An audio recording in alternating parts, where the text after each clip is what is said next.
은혜 받으시는 시간 되시면 좋겠습니다. 우리 목사님 기도하시고요. 목사님 진행해 주시면 됩니다. 네, 기도합시다. 하나님 감사합니다. 귀한 복음 전도의 사역자들로, 또 렘넌트 운동의 사역자들로, 또 치유와 상담의 사역자들로 귀한 시간 함께 응답받게 하시면 감사합니다. 시대가 갈수록 12가지 문제가, 영적 문제가 더 심각해지고 있는 이때, 후대들이 도저히 말할 수 없는 정말 그런 상황으로 치닫고 있는 이때, 정말 유일한 해답인 복음의 답을 가지고 현장에 들어가 그들을 살리고 치유하는 또 귀한 사역을 감당하는 하나님, 이분들에게 먼저 성령의 충만함을 주시며 가장 장련하고 필요하고 절대적인 응답을 주님 허락하여 주시옵소서. 특별히 오늘 이 시간에도 세계관, 복음의 눈으로 본 세계관에 대해서 특별히 동성애 이슈를 놓고 계속 진행하고 있습니다. 정말 영적으로 복음적으로 분별할 수 있는 영안을 열어주시고, 우리가 이 시대에 네피림과의 전쟁을 어떻게 할 것인지 오늘도 함께 독서 포럼을 통하여서 주께서 알려주옵소서. 하나님, 주의 성령의 감동 속에 깨달아지고 우리의 가슴 속에 언약으로 붙잡혀지는 시간 되게 하여 주시옵소서. 감사드리며 살아계신 예수 그리스도 이름으로 기도합니다. 아멘. 우리 지금 몇 번에 걸쳐서 동성애 이슈를 가지고서 함께 나누고 있습니다. 한 특강을 제가 한 3번 정도 나누었던 걸로 기억이 나고요. 그리고 우리 이렇게 같이 읽어가면서 나눈 것이 오늘 또 3번째로 기억을 하고 있습니다. 제가 사실은 이 오늘 프린트한 내용은요, 제가 읽으라고 드렸던 책에 나와 있는 내용 제가 요약을 한 거예요. 근데 아마 책을 안 읽으셨을 것이라 저는 생각을 하고 오늘, 그러나 반드시 좀 알고 짚고 넘어가셔야 되는 내용이기 때문에 제가 오늘 좀 프린트를 부탁드렸습니다. 오늘 그 기도 수첩 말씀 보셨죠? 네피림과의 전쟁인데 너무 또 정확한 말씀을 주셨습니다. 오늘 이 현장이 이제 이 네피림과의 전쟁에 나온 용사들이신데, 네피림이 이제 귀신, 완전 귀신의 역사인 거잖아요. 오늘날 이 동성애 문제도 그야말로 이게 그 사단의 역사죠. 귀신의 역사죠. 사람이 제정신으로 남자와 남자가, 여자가 여자가, 또 심지어는 동물과의 성관계까지도 가는, 그건 이제 제정신이 아니잖아요. 그런 시대가 되었으면, 또 네피림은 그야말로 사람들이 육체가 됨이라 그랬거든요. 육체가 됨이라. 그러니까 영적 존재인 인간이 영적인 모든 가치를 놓치고 육체가 되는 겁니다. 모든 추구하는 것 자체가, 모든 생각하는 것이 항상 악할 뿐임을 보시고, 그 네피림 상황이잖아요. 지금 인권운동 이렇게 전면에서 내세우고 있지만 사실상은 보면 그 이면에는 완전 이 네피림 운동이라고 그렇게 보시면 될 것 같습니다.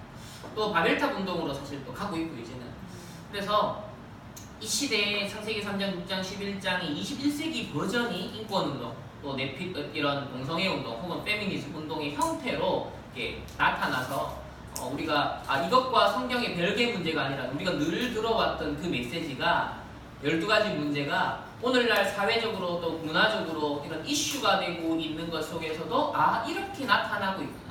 21세기 선악과가 이렇게 나타나고 있구나. 그러니까 선악과가 뭔가요? 창세기 3장에 보면 스스로 선과 악이 뭔지를 아는, 그 선악과를 따먹지 말라 했는데 아담과 하와가 그걸 먹음으로 말미암아 스스로 이제 선이 무엇이고 악이 무엇인지라는 하나님의 분별의 영역을 인간이 침범을 한 거거든요. 근데 그 일이 지금 어떻게 일어나고 있어요? 인권이라는 하나의 등과 팔을 쓰고 스스로가, 그러니까 창세기 3장, 6장, 11장 속에 있는 인간이 생각하는 인권 개념인 거죠. 그러니까 원래 창세기 1장 27절, 28절 하나님이 형상대로 지원받았을 때 온전히 기능했을 때에 하나님이 부여하신 어떤 인권이 있단 말이죠. 근데 그 인권이 아니라 창세기 3장, 6장, 11장을 위해서 살아가는 인간이 하나의 스스로 선과 악이 무엇인지를 스스로 정의하는 시대. 그러니까 특별히 포스트 모더니즘은 절대 선, 절대 악 이런 구별이 없잖아요. 다 상대적으로 모든 것이 선할 수 있다는 것이죠.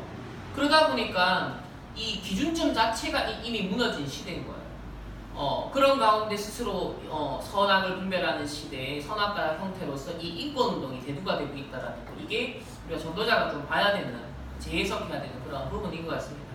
그래서 오늘 동성애, 소수자 인권 보호, 차별금지법에 대한 고찰로 아주 논문처럼 이렇게 나왔지만 사실 논문 정도의 수준은 아니고 어떤 분이 특강을 하신 분이 있어요. 그 박서연이라고 법무사십니다. 박서연 법무사가 이제 이 동성애의 사상적 기반이라는 이 책에 보면은 강연한 한 4번 정도 강연한 그 내용을 묶어놓은 거예요. 그러니까 이게 실제 논문집은 아니에요. 그러니까 논문은 되게 좀 어렵고 딱딱하잖아요. 그나마 이분이 강연을 하신 거기 때문에 문체가 그렇게 어렵지 않고요. 좀 쉬운 편이에요. 그래서 같이 읽을 수 있는 내용으로 제가 선정을 했고요. 그러나 내용이 굉장히 중요합니다. 아주 핵심을 잘 짚으신 분이에요. 그렇게 판단을 했기 때문에 이 책의 내용을 오늘 좀 나누도록 하겠습니다. 요 4가지 글이 있는데 그 중에 한 가지입니다. 오늘 나누는 건 그 중에 한 가지 글이에요. 자, 그러면 읽어나가는 방식은 동일합니다. 우리 한 문단씩 소리내어서 가능하면 소리내어서 좀 진행을 하도록 하겠습니다. 제가 서론 읽고 이쪽 방향으로 이렇게 돌아가면서 한 문단씩 읽어나가도록 하겠습니다. 서론, 우리 동성애 논쟁의 중심은 가치와 목적의 문제라고 할 수 있습니다. 자유주의 사상과 인권을 강조하는 시대의 흐름에 편승하고 있는 동성애자들의 전략과 소수자 인권 보호, 차별금지법의 그 진실을 우리 한번 살펴보도록 하겠습니다. 자유주의 사상과 인권을 강조하는 시대 흐름의 편승.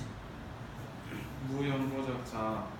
동성애자들은 역사적으로 지속적으로 가치 체계를 흔들고 있으며 체계적이고 계획적으로 각 시대에 맞게 변이를 거듭하면서 치밀하게 전략을 펴고 있다.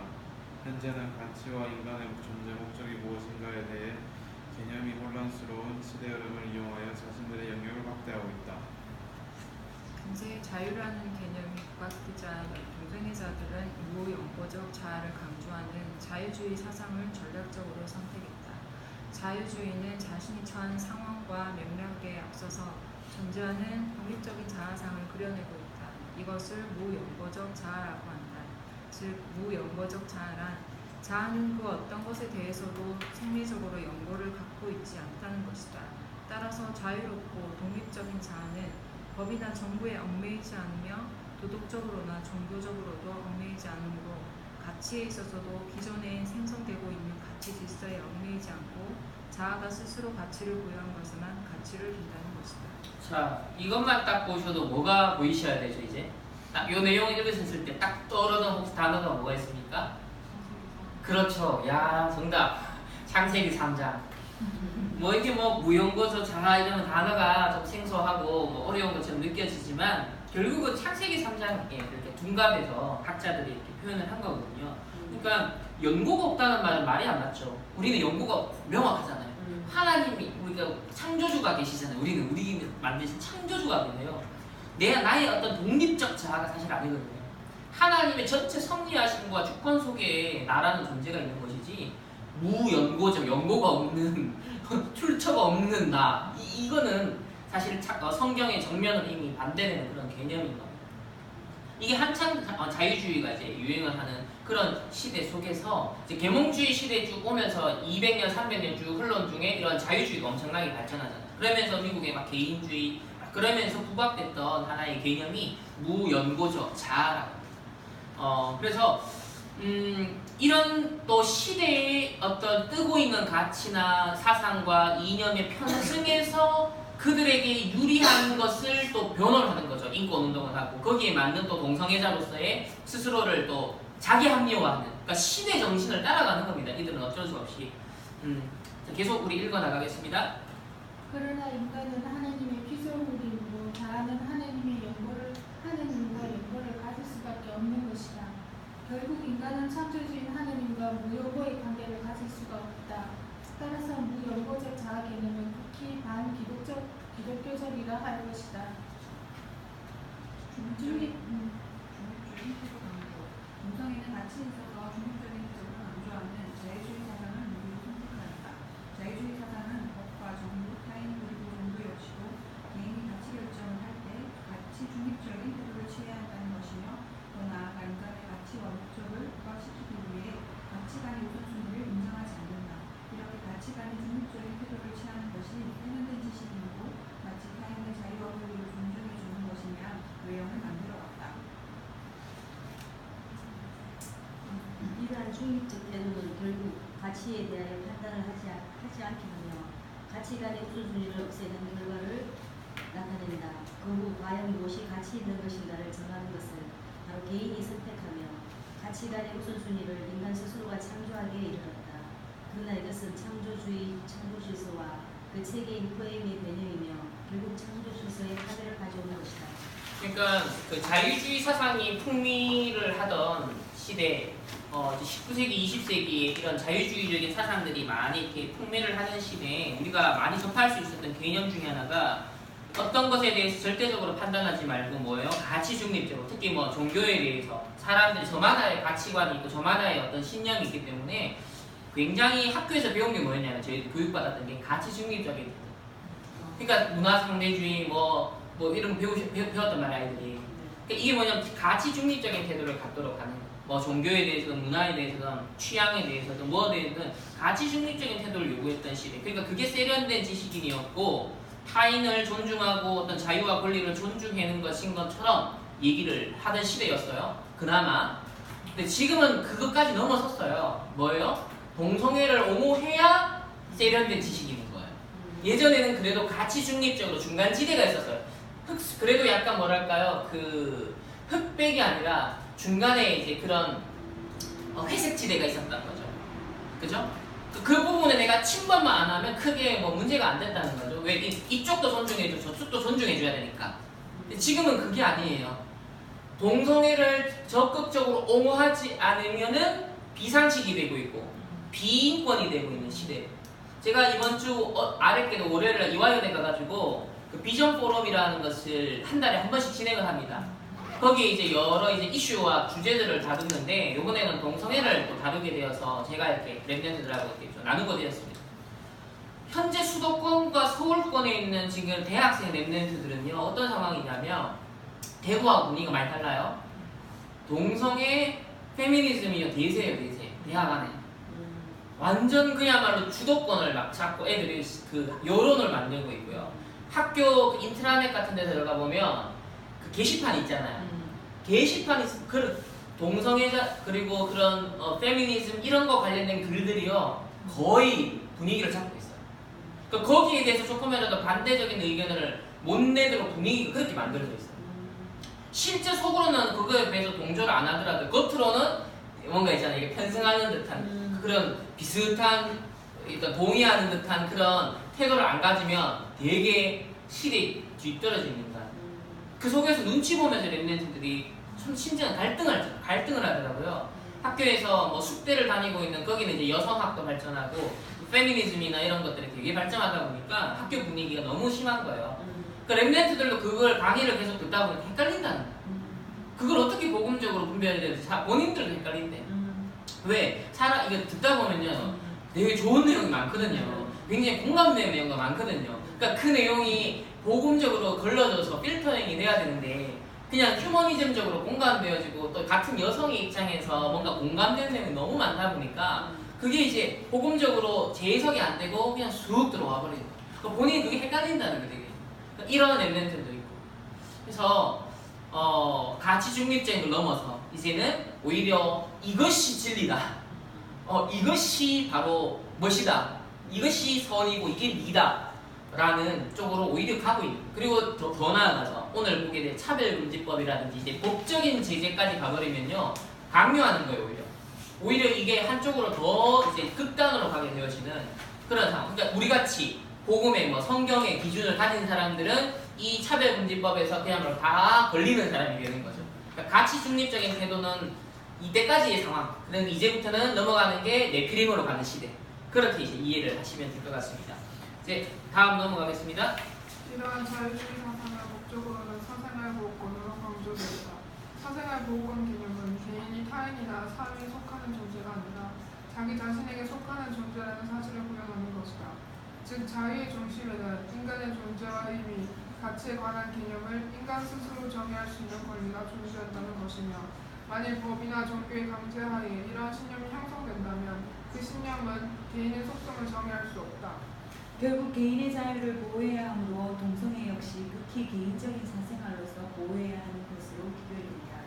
이는 개인의 사생활 보호권으로서 자율과 선택을 강조하여 각자의 신념에 따라 성적 지향을 선택할 권리를 존중해줘야 한다는 것이다. 이러한 선택의 권리에는 사랑의 대상과 의미, 사랑의 정의와 개념을 스스로 정의내릴 수 있는 권리가 포함되므로 이성이 아닌 성행위의 대상과 선택하고 동성애에 대한 의미, 동성애에 대한 정의와 개념을 개인이 자율적으로 정의를 내릴 수 있는 권리가 있다는 것이다. 그러니까 사실은 불과 한 4년, 5년 전까지만 해도 동성애 그냥 개인적인 그냥 뭐랄까요? 그 사회 운동으로는 안 나타났었어요. 그러니까 개인 취향 혹은 뭐 개인 영적 문제 혹은 그런 음지에서 그죠 가려졌었잖아요. 근데 이제 이 판도가 바뀌었다는 것이 단순 사생활 정도가 아니라 그거를 사회적 이슈화 시켜서 전체적인 공감을 자꾸 얻어내려고 하는 그런 무브먼트가 일어난다라는 거, 이게 이제 우리에게는 되게 큰 문제입니다. 우리 후대들에게는 큰 문제. 왜? 학교에 그런 교육을 받아요. 지금 성평등 교육 전부 다 콘텐츠가 다 그런 겁니다.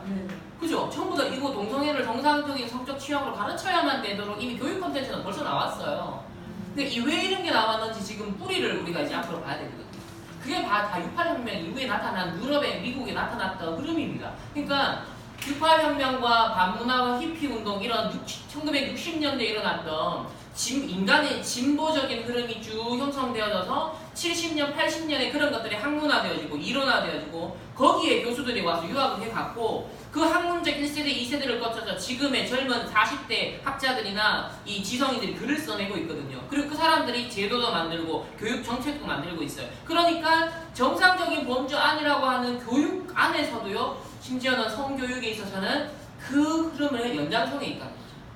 막 동성애 옹호되는 걸 떠나서 이미 68혁명과 이런 걸 통해 성해방운동의 연장선상에서 뭐든지 침입하면 안 돼, 침범하면 안 돼, 뭐든지 개인의 자유를 존중해줘야 돼 라는 것이 수십 년간 공감됐던 가치였기 때문에 성평등 교육이라는 것도 이제는 동성애까지 들어오서 그걸 인정하는 그런 분위기. 그러니까 이런 흐름을 우리가 어떻게 앞으로 바꿀 것인가, 놓고 대책을 세울 것인가. 왜냐, 우리 랩런트를 유치원에서도 그런 거 한 번씩 배우고 학교에서도 배우고 어디서 지역 아동센터에서도 보면 그런 거 뭐 교육도 시키고 뭐 한단 말이죠. 그럼 얘네들한테 먼저 복음적인 이런 성에 대한 이해, 복음적인 성경적인 하나님이 창조의 원리에 입각한 그런 남자와 여자의 역할, 이런 것들에 대해서 우리가 정말 아름답고 멋있고 정말 세계복음화를 위해서 의미 있게 전달하지 못하면요, 세상에서 주어들은 컨텐츠를 갖고 얘가 벌써 관이 형성되는 거예요. 가치관, 세계관, 무슨 결혼관, 이성관 이런 것들이 이제 형성이 되는 거죠. 그럼 이미 얘네들이 그것이 딱 형성되고 난 다음에 우리가 얘기를 하면은 이게 이제 부딪히거나 갈등이 충돌하게 되는 상황이 생긴다는 거죠. 왜냐? 그쪽에서는 콘텐츠가 되게 세련되게 접근해 와요. 굉장히 영상도 보여주고 막 이렇게 스토리텔링도 해주고. 근데 부모님은 그렇게 얘기를 안 하거든요. 잔소리로 하거나 억압을 한다든지, 야 그거 아니야 하면서 막 얼떨결에 막 급해가지고 막 마음이 불안한 마음에서 이렇게 탁 나가버리니까 얘 입장에서는 되게 합리적으로 안 보이거든요. 그러니까 되게 감정적으로 들리거든요. 그러니까 잔소리처럼 들리거든요. 그러니까 그런 문제가 생긴다는 거예요. 그렇기 때문에 이런 센터나 아니면 교회 안에서 조금 수준 있는 콘텐츠를 가지고 성경적인 가치관이든지 복음적인 가치관, 성에 대한 어떤 그런 것들도 바른 교육이 필요합니다. 그러니까 예방사역이 그런 측면에서 교육이 하나의 예방사역의 차원에서 우리가 앞으로 개발해내야 되는 그 교육 콘텐츠가 되게 많습니다. 정말 치유와 예방을 목적으로 하는 복음적인 성경적인 세계관을 전달할 수 있는 그 주제들의 콘텐츠는 정말 많거든요. 그걸 놓고 우리는 고민을 해야 되고, 지금 자라나는 특별히 대학생들, 랩런트들한테는 그걸 개발할 수 있는 안목을 자꾸 이유를 자꾸 설명해주고 전달해줘야만 이런 흐름들을 바꿔낼 수 있다는 거죠. 안 그러면 자꾸 세상 콘텐츠밖에 의존을 못해요. 보통 성교육, 아이들한테 지금 유치원이나 초등학생들이 보는 그 성교육 일반 책자, 그 교과서 말고도 일반 책자 같은 데도 보면 다 동성애는 정상적인 것처럼 다 가르치고 있거든요. 그러니까 그런 책을 우리가 아무 의식도 없이 그냥 쥐어져 버리면 얘는 자연스럽게 그냥 설득이 되는 거죠. 그게 각인 뿌리 체질이 되어 버리는 것이죠. 그러니까 우리 복음의 관점에서, 기독교의 관점에서 그런 다양한 교육 콘텐츠를 갖고 나와줘야만 된다는 거. 이게 좀 기도 제목인 것 같고요. 우리 계속 좀 진행하겠습니다. 또한 동성애자들은 자신들의 요구는 위법하거나 불법한 것이 아니며 민주주의가 보장하고 있는 대원칙인 자유와 평등의 이념 아래에서 적법하고 합법적인 요구라고 주장한다. 이러한 논리의 가장 기초적인 토대가 바로 정부나 법이 논쟁의 대상이 되는 도덕적, 종교적 문제들에 대해 가치 중립적 입장을 취해야 한다는 자유주의 사상이다. 즉, 삶의 의미와 가치를 결정하는 것이 무엇인가에 대해서는 사람마다 생각이 다르므로 종교나 정부가 법을 통해 그러한 문제들의 답을 정해 주어서는 안 된다고 주장한다. 그 대신 삶의 가치는 무엇인가에 대한 각자의 신념에 따라 사람들이 각자의 삶을 살 권리를 지녔음을 존중해 줘야 한다는 것이다. 네. 그게 지난 한 몇십 년 혹은 길게는 한 100여 년의 서구 사회가 이제 이런 가치가 이제 어떤 사상과 이념이 발전을 해왔다 보시면 되겠고요. 그래도 어느 정도 일반 은총 차원에서 질서가 유지되는 그래도 사상이에요. 요 정도는 그래도 봐줄 수 있어요. 가치 중 왜? 기독교를 침범하지는 않거든요. 우리가 믿고 있는 어떤 신념, 종교적인 어떤 또 가치적인 부분들을 그쪽에서 공격해오진 않았어요. 그게 가치 중립적인 태도의 한편에서 폐해이기도 하지만은 또 장점이기도 했어요. 우리가 좀 자유롭게 우리들끼리의 기독교인으로서의 생활은 후대 교육은 어느 정도 가능했다. 학교에서도 가치 중립적인 태도를 요구했기 때문에 완전 이런 네피림적인 사상을 막 집어넣거나 이런 건 아니었죠. 그게 제 초등학교, 중학교 때는 그랬습니다.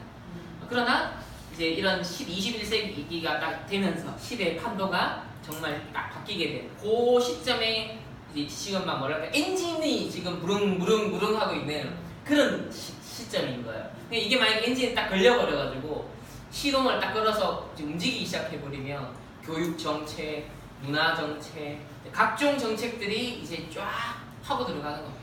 이런 지금 현 정권 안에서 이루어질 많은 지금 대법원장도 이걸 찬성하는 쪽의 가치를 지금 옹호하는 분이 대법원장이 되셨거든요. 그러니까 큰 틀에서 이미 이 흐름이 형성될 가능성이 우리 당대, 우리 이 현 정부 때 크다라는 거. 그걸 생각하셔야 됩니다. 그래서 제가 계속 강조하지만은 일반 은총의 영역이 불신자에게 위탁해서도 유지되는 선까지는 어느 정도는 괜찮아요, 사회가. 근데 일반 은총의 영역이 더 이상 정상적인 기능을 할 수 없는 단계에 갈 때가 이제 재앙과 전쟁의 하나의 시간표가 맞물리는 톱니바퀴가 같이 돌아가는 시간표가 된다는 것이죠. 그러니까 항상 이런 동성애라든지 성적 타락이 하나의 그냥 표지가 될 수 있는데 그 배경에는 교회의 타락과 많은 복음 교회가 무능해지는 상황들, 교인들이 줄어드는 상황들, 그러면서 교회마저도 이런 세상의 네피림 가치관에 동조하는 그런 분위기들, 그런 시대의 상황이 될 때마다 항상 문제가 와요. 근데 지금 보면요, 한국 교회도 그리고 전 세계 교회도 반틈 정도는 동성애를 옹호하는 쪽으로 가고 있어요. 이런 인간의 휴머니즘적인 가치를 옹호하는 쪽으로 교회의 지도자들도 점점 가고 있어. 왜냐하면 지금 교회의 차세대들은 저 나이 또래거나 저보다 조금 나이가 있는 40대들이거든요. 그러니까 이분들은 다 젊은 이들의 어떤 가치관, 세계관 그런 교육을 받아왔고 알게 모르게 이제 기성세대에 대한 어떤 불만과 어떤 눌렸던 부분, 상처가 있어. 그러니까 거기에 대한 반작용으로서 그렇게 하지 않아야지, 이렇게 해야지라는 또 나름의 상처가 있거든요. 그런 것들이 지금 40대 보면 젊은 층들에 보면 공유가 되게 많이 되어 있습니다. 그러니까 억압적이고 가부장적이고 또 권위주의적이고 이런 것에 대해서 일단 기독교든 아니든 불신자든 다 그거는 아니야. 우리 부모님 볼 때, 우리 할아버지 볼 때, 우리 어른들 볼 때 이런 건 아니야 라는 게 젊은 세대들은 이렇게 권위주의와 가부장제와 이런 걸 타파하고자 하는 그런 베이스가 깔려있단 말이에요. 그러니까 거기서 나왔던 게 뭐냐면 바로 68혁명과 반문화 히피 운동에 보면 미국과 유럽의 그런 어떤 권위주의적이고 가부장적이고 이제 그런 것에서 탈피하고자 했던 젊은이들의 하나의 그 어떤 진보적인 운동이 그렇게 나타났던 것이거든요. 그러니까 우리나라도 산업화 세대를 거치고 권위주의 정부를 거치고 거기에 이제 또 폐해가 있잖아요. 물론 우리나라가 굉장히 선교하는 나라로서의 발판을 놓는데 너무나 하나님께서 역사하신 것도 있지만 또 한편에서는 그 한 개개인과 사회에 보면 문제들이 있었단 말이죠. 그러니까 이런 것들이 젊은 사람들에게는 이제 반대쪽으로 이제는 오히려 막 이렇게 나가게 된 또 계기가 또 되어집니다. 그런 시점에 우리나라에 이제 그런 40대, 50대들이 거의 교수, PD, 영화 감독, 각계각층의 주요 이제 핵심 세력이 됐단 말이죠. 그러다 보니 그들이 만들어내고 써내는 글들을 보면 그 상처에 기반해서 나와지는 그런 것들이 사실 많다라고 보시면 됩니다. 그러니까는 올라오는 젊은 세대들은 이제 그걸 배우는 거고 그걸 기준으로 삼게 되니까 가치 중립적인 것보다는 조금 더 뭐랄까 더 인간적으로 인본주의적으로 가게 되어집니다. 과거의 어떤 법이나 제도는요 상당히 유럽에서 넘어왔고 또 미국에서 왔잖아요. 그건 거의 기독교 역사를 거치면서 왔기 때문에 그런 제도와 법 질서는 의도하지 않았던 의도했던 기독교적인 어떤 정상적인 그 테두리와 틀 안에서 법들이 만들어졌거든요. 근데 이제 기독교가 쇠퇴하고 막 반기독교 운동이 일어나고 이러면서는 이제 지금은 그야말로 순수한 창세기 3장, 6장, 11장을 가진 사람들이 그걸 퍼뜨리는 사람들이 법을, 문화를 또 어떤 제도를 만드는데 다 서밋들로 올라서 있는 시점. 그래서 그들에 의해서 만들어지게 된 앞으로 문화와 제도와 틀들은 소돔과 고모라의 상태까지 가는 아마 정말 로마 멸망으로 갈 수밖에 없는 그런 상태까지 가는 그런 시점에 저희들이 지금 남은 자들로 이렇게 서 있다라는 것이죠. 우리 렘넌트. 그러니까 요런 우리가 단순히 다락방 안에 렘넌트가 아니다. 이 시대를 두고 또 우리나라 전체에 둘을 두고 하나님께서는 좀 우리를 불렀다라는 그런 정체성도 우리가 좀 생각을 하면 좋을 것 같습니다. 우리 계속하겠습니다. 따라서 법과 정부의 그 어떤 강요도 없는 상태에서 동성애에 대한 가치 판단을 개인 스스로 내릴 수 있는 권리를 법적으로 각 개인에게 부여해야 한다라고 주장하는 것이다. 그러나 정부나 법이 종교적 도덕적 가치에 대해 중립을 지키고 아무런 도덕적 종교적 가치를 내세우지 않는다면 동성애뿐 아니라 어린아이들의 성을 대상으로 하는 소아성애, 동물을 대상으로 하는 동물성애, 일부 다처제, 일부 다부제도 얼마든지 개인의 사생활 보호권으로서 보호되어야 한다는 결론에 이르게 된다. 그러니까 저 캐나다나 미국에서는 이제 지금 물 밑에서 또 일어나는 작업이 뭐예요? 동성애 합법화가 되다 보니까 이제 소아성애자들, 기계성애자들 뭐 이런 사람들의 인권도 보호해달라는 이제 운동이 결집되기 또 시작하는.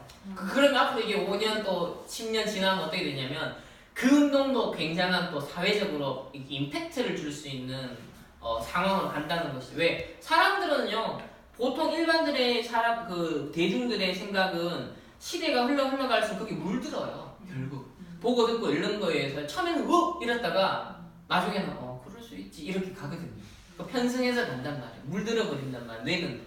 그러니까 앞으로 5년 10년 뒤면은 뭐 희한한 것을 주장하는 사람들 막을 수 없는 상태가 될 가능성이 크다라는 거. 자, 우리 자율권 강조. 자율권 강조. 동성애자들은 생명을 자신의 소유물이라는 생각을 강조한다. 자율과 선택을 강조하는 자유주의 철학에는 생명조차도 그 생명을 가진 사람의 소유물로 여기기 때문에 각자 개인의 의도에 따라 자율적으로 삶을 사는 것을 최선이라고 본다. 따라서 각 생명의 소유자인 각 개인이 동성애자로서 자율적인 삶을 살 뿐만 아니라 동성애로 인한 질병의 위험, 죽음의 위험을 자율적으로 판단하고 책임진다는 것이다. 그러나 생명의 소유자는 과연 각 개인인가? 생명을 각 개인의 소유물로 여기는 것은 생명은 창조주의자 구속주의신 하나님의 것이며 인간은 하나님의 피조물이라는 기독교 사상의 정면으로 배치되는 사상이다. 그러니까 사실 자유주의 사상 자체도 기독교에 굉장히 반대되는 측면이 많다는 겁니다. 맞잖아요. 우리 엄밀하게 따지면 생명의 소유주도 하나님이신데, 근데 그거를 우리가 공개적으로 뭐 국가나 정부나 어디 교육부에다 요구를 할 수 없는 상황이 되었죠. 옛날에는 기독교 국가도 많았고 또 기독교적인 가치관을 가진 지도자들이 많았기 때문에 공립학교에서 기도회도 하고 그런 하나님을 또 창조주를 찬양하고 뭐 이런 공식적인 예배 행위들도 학교 안에서도 사실 이루어졌던 거거든요. 미국 같은 경우도 60년대 이전까지는 그래도 공립학교 예배가 있었단 말이에요. 근데 이제 딱 60년대 보면 이게 맞아떨어지는 거예요. 60년대 그런 인본주의, 어떤 진보적인 휴머니즘적인 운동이 확 일어나면서 이제 모든 그 가치중립적인 정치의 어떤 기독교적인 종교적인 것들이 가치관들이 스며들지 못하도록 철저하게 문을 딱 해서 딱 분리시키게 된 게 이제 60년대예요. 그리고 60년대부터 7, 80년대 그러면서는 아예 이제는 반대 역전 상황으로 가는 인본주의 흐름으로 쭉 이렇게 가게 됐던 거예요. 그 흐름이 이제 우리나라에도 이제는 대세로 흘러 들어오고 있는 그런 것이죠. 우리 계속 인권 보호의 편승. 동성애자들은 다음 무기로 인권을 이용하고 있다. 현재 인권이라는 개념이 부각되자 인권지상주의를 전략으로 선택하고 있는 것이다. 자유지상주의 결과로 한 시대는 정부나 법도 가치에 대하여 중립적 태도를 취하게 되어 결과적으로 가치관의 우선순위가 제거된 상태이다. 과거 관습적으로 가지고 있던 최고의 가치가 종교적으로 도덕적으로 최고의 가치로 존중받아왔던 가치가 우선순위에서 제거되었으며 이를 기반으로 이제는 최고의 가치 자리에 인권이 서게 된 것이다. 현재는 동성애자들이 이러한 문화의 흐름을 악용하여 소수자 인권 보호라는 용어를 사용하면서 현 시대의 최상의 가치인 인권으로서 동성애자를 보호해달라는 것이며 이러한 인권 보호 요청은 매우 적법하고 합법적이라고 주장한다. 미국 여론위관 퓨 리서치 센터의 39개국 조사에서 사회가 과연 동성애를 받아들여야 하는가라는 질문에 대하여 한국인들의 반응은 2007년에 18%에서 2013년에 39%로 늘어났으며 더 심각한 것은 18세에서 29세 젊은 세대의 수용도가 76%에 이른다는 것으로 나타났다. 이 내용은 한국일보 기사이다. 동성애가 인권보호라는 단어를 무기로 사용하사 동성애에 대한 사회적 수용도가 이처럼 폭등하고 있음을 보여주고 있는 자료이다. 그러나 인권은 신본주의다. 신본주의가 아닌 인본주의는 결국 자신의 신념이나 선택의 기준이 되는 각 개인의 가치관이 최고의 가치이고 절대선인 것이다. 이러한 사상은 신본주의인 기독교에 정면 배치된다. 인간은 하나님의 피조물에 불과하고 피조물은 하나님이 정해주신 가치에 구속되어야 한다. 왜냐하면 하나님이 인간을 창조하시되 하나님께 의존적인 존재로 창조했기 때문이다. 물론 인간은 하나님의 형상으로 창조되었으므로 그 존재의 중요성은 최고의 가치일 뿐만 아니라 성자 하나님께서 생명을 바쳐 구속하실 만큼 소중하고 가치 있는 존재이다. 그러나 인본주의의 문제점은 하나님을 배제한 채 인권 개념을 정립한다는 것이다. 즉 이러한 태도는 하나님으로부터 독립적인 존재로 서고자 하는 것이다. 하나님께 의존적인 존재로서가 아닌 독립적 존재로 서기 위해 인권 개념을 정립한다면 하나님은 인권 개념에서 배제될 수밖에 없다. 인권을 최고의 가치로 올려놓은 행위가 창조주의자 부속주의신 하나님을 배제하는 결과를 낳는다면 이것은 인권을 하나님보다 더 높은 가치를 올려놓는 것으로서 이 시대의 우상 숭배라 할 것이다. 그래서 지금 우리 랩런트들이 이런 창세기 3장 선악과를 인권이란 이런 둔갑되어 있는 포장되어 있는 선악과를 따먹고 있고요. 또 이런 시대 우상 숭배 앞에 같이 지금 줄을 서고 있는 거죠. 우상 숭배 앞에 점점점 줄을 서는. 그러니까 이때 다니엘과 같이 뭡니까 새 친구처럼 이제 절하지 않는 시대의 가치관과 복음 아닌 하나님을 대적하여 높아져 있는 그 세계관을 분별하면서 오직 그러니까 그래서 오직입니다. 오직 유일성 재창조. 그러니까 62가지 삶이 그냥이 아니라 이러한 시대의 흐름이 대세가 되는데 거기에 거슬러서 이겨낼 수 있고 치고 나갈 수 있고 결국 시대를 흐름을 바꿀 수 있는 그 비밀을 가진 62가지의 삶을 가진 그런 전도자, 그런 렘넌트. 그러니까 요 뭐 짧은 글이지만 창세기 3장의 현대 버전을 좀 보이시죠 이제? 왜 인권이라는 것을 오늘날 갑자기 막 몇 년 사이에 막 엄청난 막 떠들어대잖아요. 뭐든지 인권이죠 이제는. 조금만 뭐 하면 그 인권으로 다 묵살시켜버리거든요. 야 인권 침해하네 이런 식으로 접근을 해버리거든요. 그러니까 이게 사단이 오늘날 가장 악용하고 있는 너무 좋은 인권은 뭐예요? 하나님 원래 형상대로 창조한 정말 피조물과 창조 사이에 하나님이 부여하신 최고의 축복이에요. 하나님 형상. 이게 인권이죠. 인간의 부여받은 최고 권리인데 근데 이런 개념은 아예 자유주의 때부터 없어졌고 이제는 이제 더 나아가서 더 심각해지는 그런 상황이 무상 숭배의 상황까지 보고 있다. 이게 선명하게 현장 사역하시면서 또 그런 랩런트들의 어떤 뭐 인터넷 댓글을 보시면서 이런 거 좀 느끼실 수 있는 확인이 아마 되실 것 같습니다. 오늘은요. 요 어차피 지금 한 번만에는 다 못할 것 같거든요. 그래서 오늘은 요 앞부분을 이제 우리 반편 정도 봤습니다. 보고 우리가 좀 포럼을 나누면 좋을 것 같아요. 현재 개인 오늘 읽었던 내용을 기반으로 하고 또 우리 지난번까지 함께 나누었던 내용 사실 포럼할 시간이 없었어요. 각자가 우리 사역자분들이 갖고 계신 생각 또 느끼시고 계신 분 또 현장에서 확인되고 있는 부분들 좀 그거를 좀 진솔하게 우리가 좀 포럼으로 나머지 시간들을 좀 하고 제가 마무리 거기에 대한 마무리 정리를 그렇게 하고 오늘 좀 마치면 좋을 것 같습니다. 우리 그 소장님께서 혹시 그 포럼 진행은 어떤 식으로 하면 좋을까? 그냥 돌아가면서 이렇게 할까요? 그렇게? 알겠습니다. 제가 이 성함들을 다 몰라서 이쪽 방향에서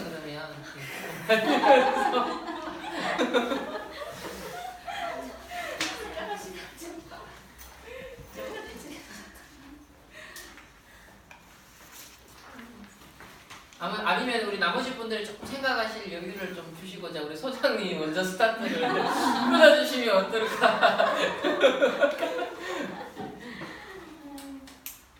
저는 실제 이 동성애 성과 관련된 지금 수업도 학교에서 진행하고 있고요. 네. 또 지난번에 이제 책에 올렸지만 부모 교육, 성교육도 하고 있고 그동안 이제 아동 성교육도 해왔지만 사실 이렇게 성경적인 가치관 또 이 시대적인 흐름 사실은 진짜 우리 목사님 설명하신 것처럼 이전까지는 그것도 진짜 한 몇 년 상관인 것 같아요.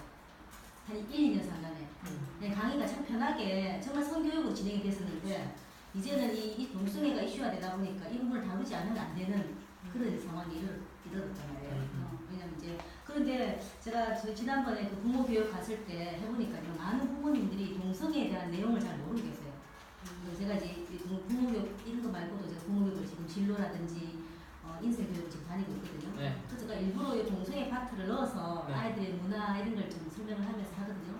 근데 이 부분에서 너무 모르고 계세요. 첫 번째. 맞아요. 예, 이렇게 지금 문화화되고 법으로까지 가려고 하는데 많은 부모님들이 너무 모르고 있다가 이 부분에서 좀 정말 실제적인 교육이 좀 필요하고요. 이거는 현장도 그렇지만 우리 교회 안에 많은 부모님 또한 마찬가지입니다. 예, 그래서 그 부분에 대한 부분이 필요하고요.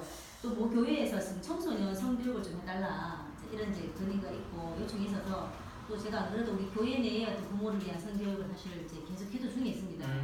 그런데 실제적인 성과 또 우리가 성경적인 가치관과 같이 함께 다뤄줘야 되는 부분이 있어서 사실 굉장히 기도가 되거든요. 네. 내용들이. 네, 그런 부분이 있어서 요거는 우리가 같이 함께 좀 기도하면서 믿음 받았으면 좋겠고요. 또 이런 내용들을 놓고 기도하는 가운데 목사님과 함께 이런 걸 나눌 수 있어서 저는 너무 감사하고 그렇습니다. 또 하나는 뭐냐면 제가 지금 대학에서 성상담 이론과 실습이라는 실제 과목을 지금 이번 학기에 강의를 하고 있어요.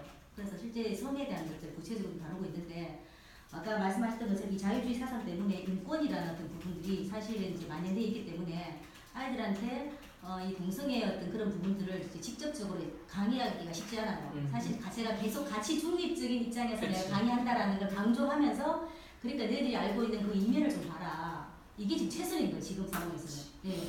왜냐하면 공식적으로는 그게 최선인 거예요. 보여지는 것만 가지고 애들이 평가를 하기 때문에 그 이면을 볼 수 있도록 지금 계속 그거를 강의 중에 계속 좀 작업을 하고 있거든요.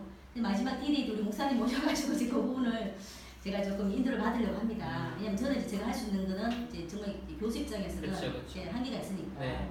하지만 아까 그 서울에 그 학생들의 분위기가 있다고 했지 않습니까? 네. 근데 좀 자연스러운지 이런 부분에 있어서 대부분은 그 정도로 심각하진 않아요.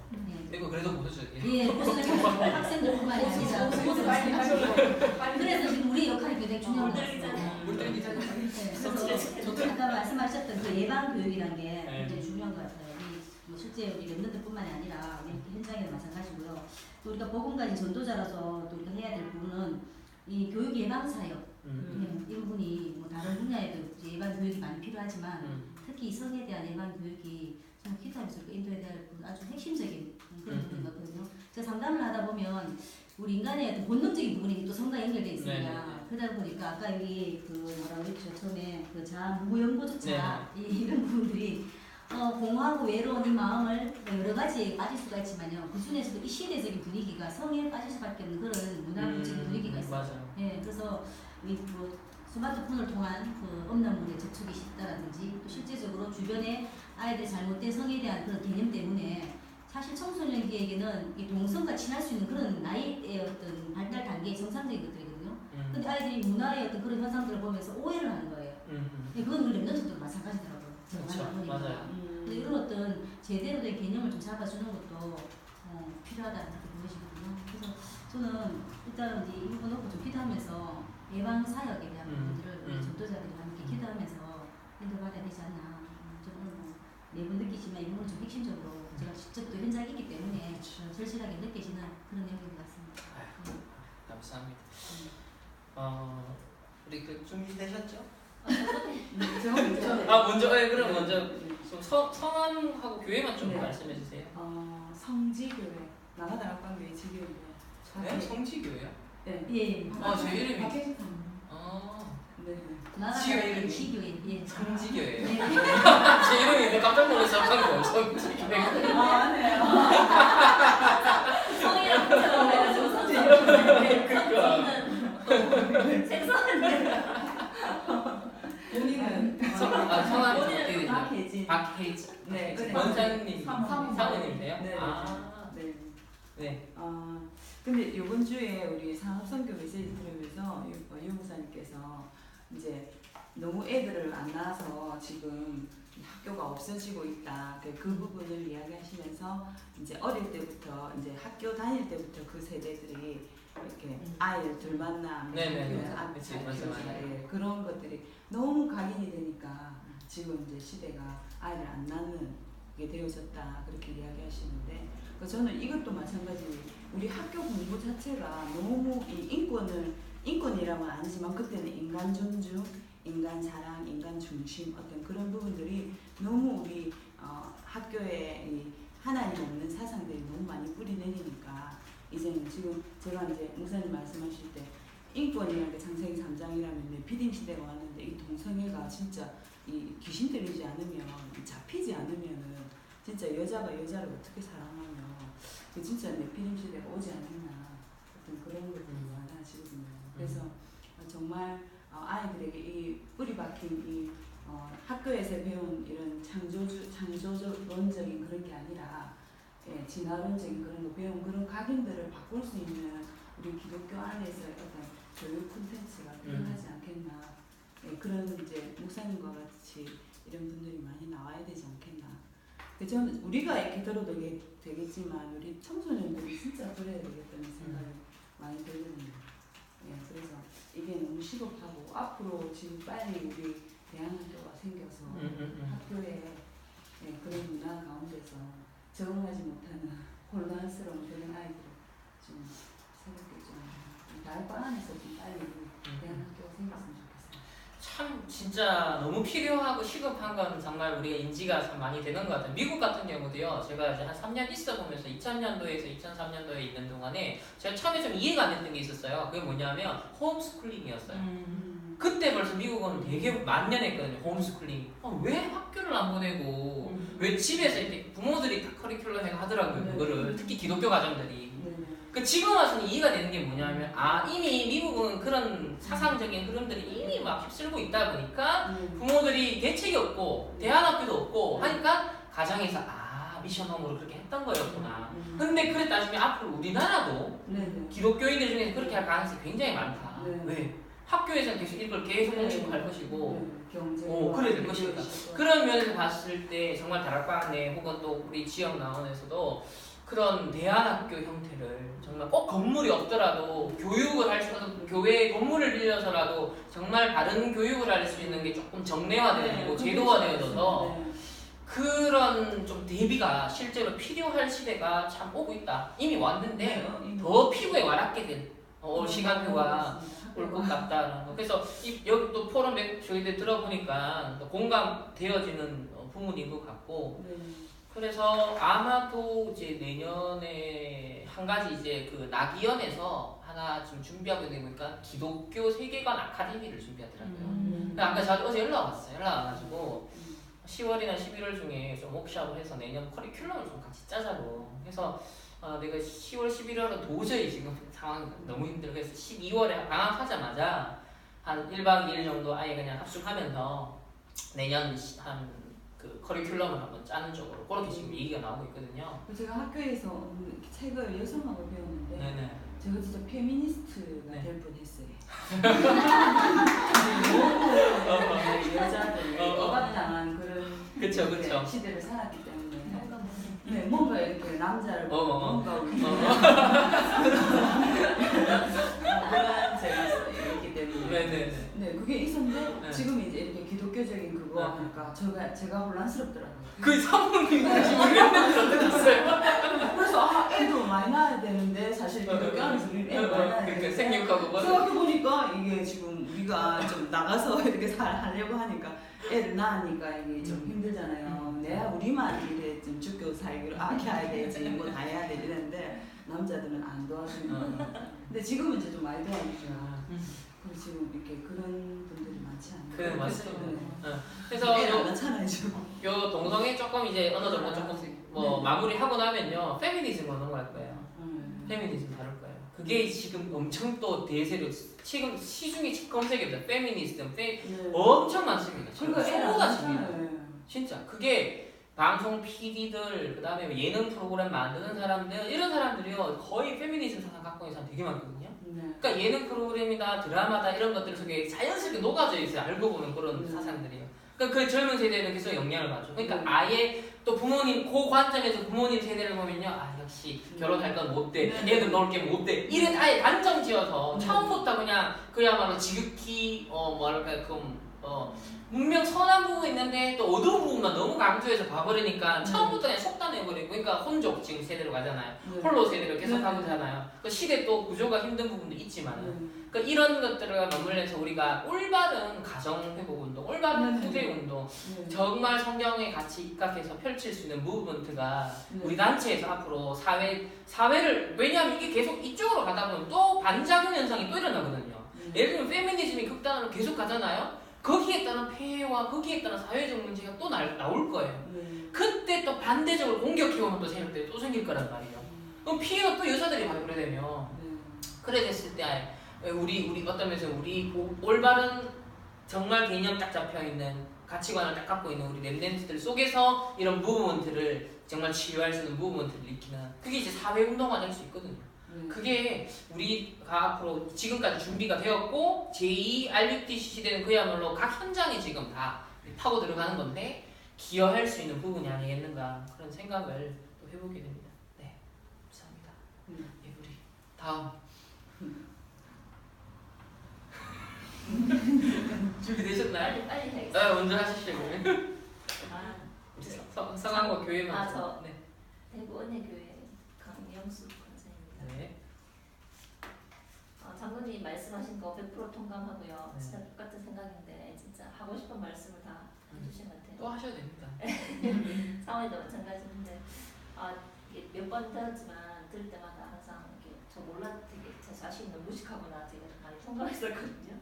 그래서 이렇게 만나면서 이렇게 듣고 제가 준비를 하는데 책도 좀 읽고 해서 책도 좀 사기도 했었는데 준비하는 과정에서 이게 너무 엄청나잖아요. 이게 정말 이거 어떻게 막는 게 아니라 되게 이제 알아가는 과정이고 그래가지고 이제 정말 이게 이슈가 되고 이 문화 이 엄청난 상황 속에서 밀려오는 감당한 데는 다 빠져 죽을 것 같은 그런 문화에서 너무 힘이 없다는 생각을 진짜 많이 해요. 짧게 또 교회 안에 랩런트를 갖고 근데 반드시 하나님 하실 거라는 그 믿음은 진짜 그게 그래서 이제 하나님이 이렇게 시작하시는 것 같고 또 이렇게 준비한 목사님 중에서 여러 또 전문인 준비시킨 것 같은데 교회 안에서 우리 이제 저는 일단 작게 봤을 때는 교회 안에서 이제 중동 랩런트를 어떻게 이걸 깨질까 진짜 모르고 그대로 지금 관심이 없다 나만 아픈데 이런 수준인 거예요. 그래서 그거를 이제 뭘 어떻게 크게 하지는 못하지만 여기 이 자리에 와서 이제 강의 듣고 기도 제목 잡게 되면서 방향을 좀 잡는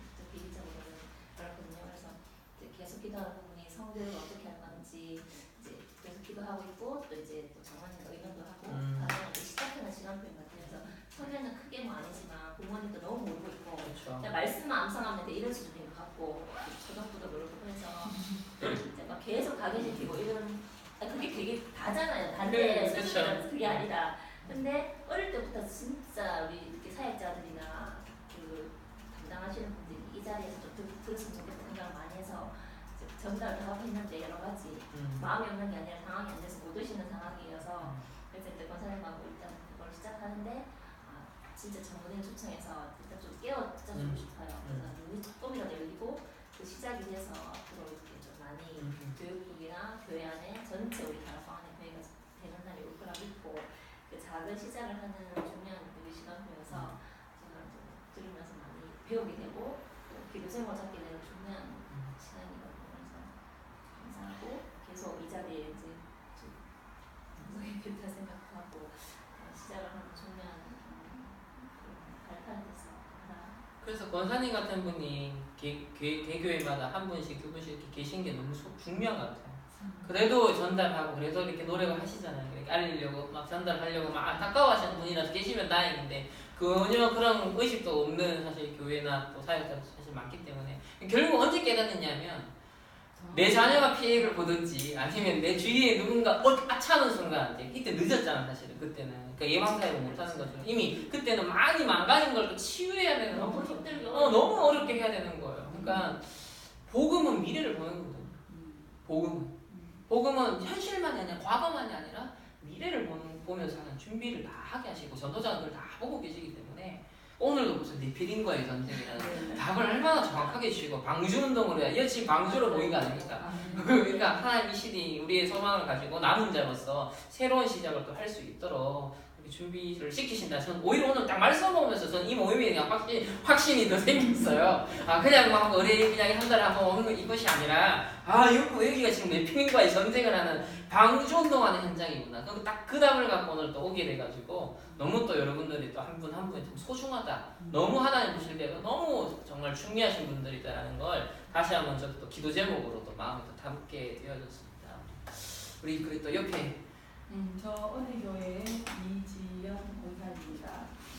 제가 오늘 이 포럼 딱 읽으면서 중간쯤부터 생각되는 게 목사님이 예방교육이 되게 절실하다는 이야기가 진짜 필요한 것 같은데 며칠 전에 있잖아요. 제가 이제 컴퓨터에서 무슨 작업을 하려고 왜 영어 토렌트 알죠? 다운받는 거 거기에서 뭐 다운을 받으려고 하고 있는데 우리가 다운받는 그 폴더가 있거든요. 폴더를 딱 여니까 내가 모르는 이제 사람이 딱 있는 거예요. 그냥 왜 학생이 딱 왜 옷 입고 있는 거. 나는 뭐 또 우리 아들이 고3 아들이 한 명 있거든요. 군에 간 아들 제외하고. 그래서 내가 없는 영상이라서 왜 이게 무슨 영화지 하면서 클릭을 했는데 일본 여러 일본 뿅뿅뿅 그래서 아니 이때까지 없었던 영상인데 이게 있으니까 내가 깜짝 놀랐을 거 아니에요. 그래서 띄엄띄엄 클릭을 해봐서 중간중간 왜 이렇게 끝까지 넣은 거예요. 30분이던데 전체적으로. 그래갖고 뭐 이해는 해요.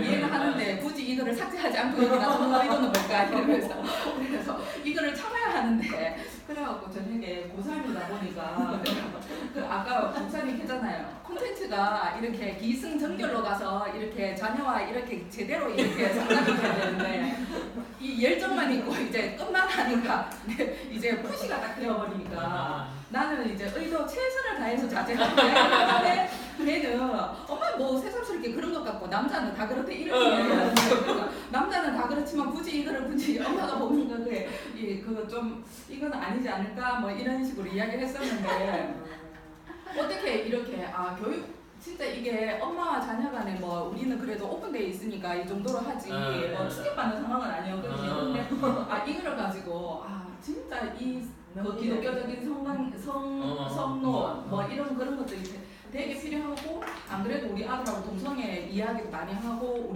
내가 가르치고 있는 우리 반에 공부하는 애들을 하고 또 동성애 포럼도 하고 막 이러고 있는 중에 이런 일들이 일어나니까 진짜 이게 정확한 콘텐츠가 되게 필요하다. 그렇지. 이런 생각을 막 가지고 있는 차에 또 오늘 또 목사님이 중간에 예방사역 그리고 콘텐츠 교육 콘텐츠가 진짜 제대로 된 이래서 정확하게 복음적 구원관, 교회관, 또 세계관 이 중립이 세상 나가기 전에 이 아이들은 지금 무차별적으로 유튜브 영상이나 뭐 그냥 앉아서 그 자리에서 24시간 받고 있는데 우리는 이 아이들을 제대로 케어하고 예방해 줄 수 있는 말로만 말씀 안에서 말씀은 그게 아니고 이런 게 아니라 폐해가 정확하게 어떤 건지 이렇게 그치. 정확하게 알려줄 수 그래서 그 아이들이 감성적인 게 아니라 뭐 이제 진짜 이론적으로 논리적으로 자기들 이 시대의 세대들이 이제 받아들일 수 있는 수긍할 수 있는 그걸로 받아들여야지 자기들이 오케이 하거든요.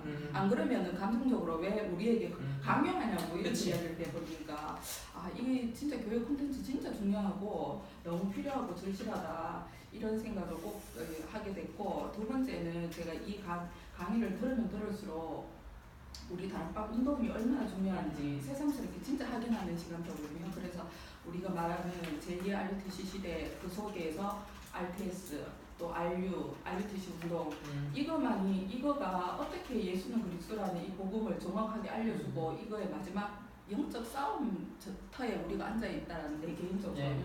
그래서 랩런트 한 애가 뭐 예배 하루 승리했고 승리 안 했고 니 오늘 늦었고 안 오고 이게 아니라 이 아이 인생 전반에 걸쳐서 그 베이스에 어떻게 우리가 깔아주느냐가 너무너무 중요하다는 그런 생각을 하게 됐습니다. 은혜됩니다. 감사합니다. 다들 비슷한 상황이네요. 이렇게 예방사역의 필요성 느끼시고 또 이런 복음적인 콘텐츠가 정말 다양하게 나와줘야 된다는 것이 뭐 그나마 어떤 면에서 유아들 대상으로 하는 복음 콘텐츠는 막 동화책도 조금 나오고 어떤 랩덴트 스토리 뭐 해가지고 나오고 이런 거 있는데 근데 그거 말고 청소년 이상의 이제 그 대학생까지를 좀 커버할 수 있는 거는 이제 정말 좀 실질적인 이런 학문과 이념과 세계관과의 싸움이기 때문에 이거를 어떻게 하면 진짜 세련되고 매력적이면서도 정말 이게 뭔가 억압적인 스타일이 아니라 굉장히 공감되면서도 서로서로 좀 포럼이 될 수 있고 나눌 수 있는 그런 컨텐츠와 어떤 문화를 만들 것인가가 참 저도 많이 고민되는 부분이고 숙제예요. 그래서 감사하게도 이번 학기부터는 이제 청소년 전도 신학원은 같은 경우는 그 앞에 딱 그 2시간을 저한테 다 맡기셨어요. 그래서 랩런트 전도학과 또 이제 복음 영상 한 가지 선택을 해서 그걸 이제 애들한테 강의하고 그리고 그 다음 시간에 전체 포럼할 수 있는 그런 이제 일체형인 거죠. 전에는 각 강사가 그냥 따로 와서 자기 거 하고 가버리고 이런 스타일이었다면 이번에는 첫 시간부터 마지막 시간까지 모든 강사, 모든 교사들이 같이 다 들어야 돼요. 그래서 다 듣고 일체형이 되어서 포럼도 그 주제의 연장선상에서 포럼이 되는 그런 식으로 이제 방향을 큰 갱신이 이번 학기에 이제 시작이 되었거든요. 너무 감사한 저는 또 응답이라고 보는데 사실 그런 걸 통해서도 의도하고자 하는 거는 결국 어떻게 하면 조금이라도 더 이 아이들한테 공감될 수 있으면서도 이 시대에 필요라는 어떤 주제와 생각의 변화를 또 치유할 수 있는 것들 집어넣을 수 있겠느냐 또 그러면서 어떤 영상도 활용하면서 랩런트 전도와 그 메시지가 다 들어가게 할 것인가 이게 지금 되게 고민이거든요. 그러니까 이게 하나의 신학원 안에서 또 시도해보는 작은 콘텐츠이긴 하지만 그 외에 우리가 이제 뭐 이런 책들도 있지만은 우리들이 앞으로 써내야 되는 책들이 정말 많거든요. 우리의 복음 충분히 복음적이면서 영적이면서 그러니까 이런 것들은 맹점이 뭐냐면 어떤 좀 영적인 건 또 약해요. 어떤 사단이나 어떤 창세기 3장 이런 게 약하잖아요. 근데 우리는 이미 메시지 기반이 너무 뭔가 원석과 같은 너무 엑기스는 딱 갖고 있거든요. 근데 이게 정말 현장 각 이슈에 빛을 발하는 이제 보석으로 다듬어지는 작업들이 이제 재해석, 재조명, 재창조인데 그게 이제 우리 대학생들, 청년들 필요한 이유고 또 올라온 랩런트들이 그걸 전달하려면 먼저 기성세대지만은 이 안목을 가지고 예를 들면 직접 강의를 못해도 책 한 권 이렇게 추천해주고 조금 포럼 나누는 것만 해도 얘네들한테는요 랩런트 눈이 번쩍 뜨질 수 있거든요. 그러니까 그런 역할을 각 개교의 어떤 중직자들도 해줄 수가 있다면 저는 굉장히 희망이 있다. 아직까지 절망할 단계는 아니고 우리 랩런트들이 그래도 참 감사한 건 세상에서 막 이렇게 뭐 주워 듣잖아요. 그리고 어릴 때부터 드러났던 복음이요. 이게 생명이에요. 이게 영적으로요. 그래도 이게 좀 아닌데 라는 뭔가 개림직한 거 있어요. 세상 거 듣다 보면 이건 좀 아닌데 하면서 이게 방어하는 게 알게 모르게 속에는 이게 작동을 하더라고요.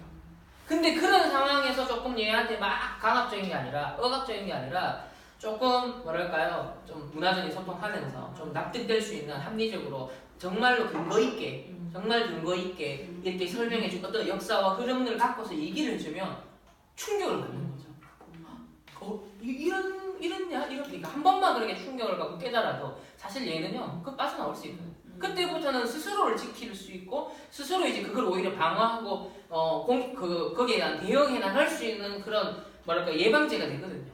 저는 그런 가능성을 몇 차례 봤기 때문에 이런 시간을 통해서도 되게 소망을 갖고서 전혀 불가능한 거에 저희가 계란에 가위치기를 하는 게 아니라 정말로 가능한 사역을 우리가 준비하고 있다라는 것을 희망의 소망의 끈을 절대 놓치지 마시고 하나님이 역사하시면 된다라는 것과 그리고 결국은 이제 성령이 역사하시면 된다라는 그 절대 주권 역사 속에 우리는 그냥 최선만 다해서 방주 운동을 이렇게 펼치는 그러니까 하나의 계속 이런 모이는 매주에 여러분들이 모이시는 것도 그런 방주 운동을 계속 하시는 그런 의미를 좀 담아서 정말 인도를 함께 받으면 좋을 것 같습니다.